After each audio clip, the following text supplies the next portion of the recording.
Hey everyone, this is Jay Wilburn. I'm Captain Three Kidneys, a transplant recipient, a rejection episode survivor. I'm the host of the Matters of Faith podcast. I write zombie stories and horror as well. Uh, Meds I'm on right now are kind of wiping me out. I really didn't feel like walking this morning. Again, I've said other times I don't really feel like a morning person, but my body and my meds kind of decided that I am. But then kind of betray me. Mid-afternoon or early, even sometimes in the morning right after I take my meds. So I end up wanting to take a big old nap again. So I'm kind of adjusting to that sort of stuff.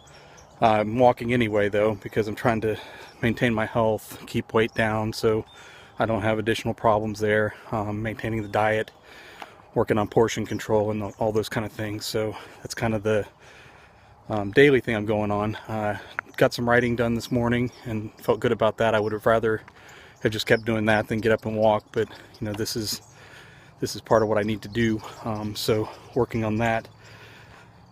Today is going to be a new episode of the Matters of Faith podcast. It's going to have Shelly Rosamalia on it, and has an interesting story and interesting background in faith, where it sort of led her to the idea of love as demonstration. So when someone's in need or when someone needs shelter, it seems natural to her in her interpretation of faith to provide it. So there's some interesting stories involved there about love as providing shelter, and the difference between the idea of telling someone you're going to pray for them and then telling someone you're going to help them. And again, not that there's anything wrong with praying for somebody, but love sometimes requires action, and that's sort of some of what was talked about in the episode. There's an amazing power to kindness, and we address some of that as well. For all the things we do to try to convince people of things, to try to influence people politically or spiritually, or with any kind of ideology that we hold, there seems to be some amazing power with kindness. Just a small act of kindness that sort of disarms all our barriers and breaks down all the divisions between us. It's interesting how those things work out. I've talked about in some other places that during the last election, with all the divisiveness, new normal, all the things that we're talking about, I was in the middle of kidney rejection and heading towards a transplant.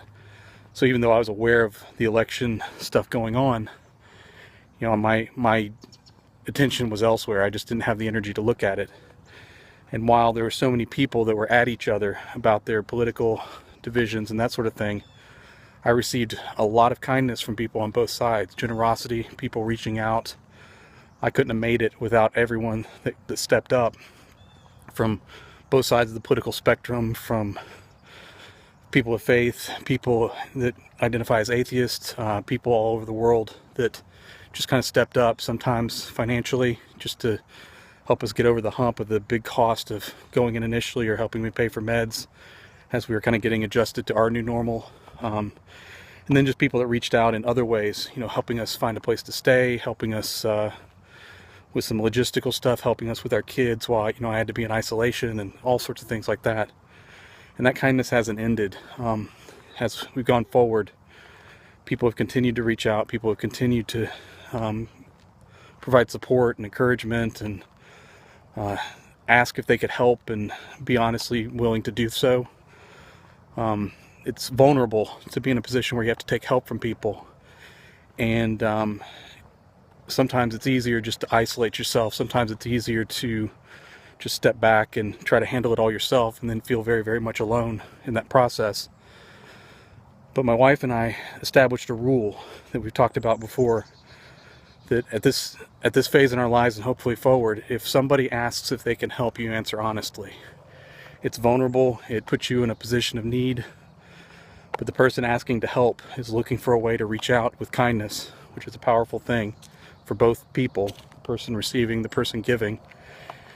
And you really do need help sometimes. It's easier to turn it down. It's easier to say, well, I'll let you know, or if anything comes up.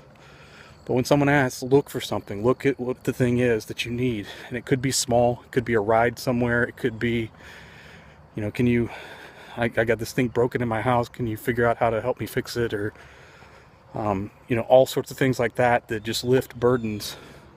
Sometimes they're the secondary burdens, but by taking those things down, you allow yourself the space to live and to breathe. And sometimes it's money that helps that.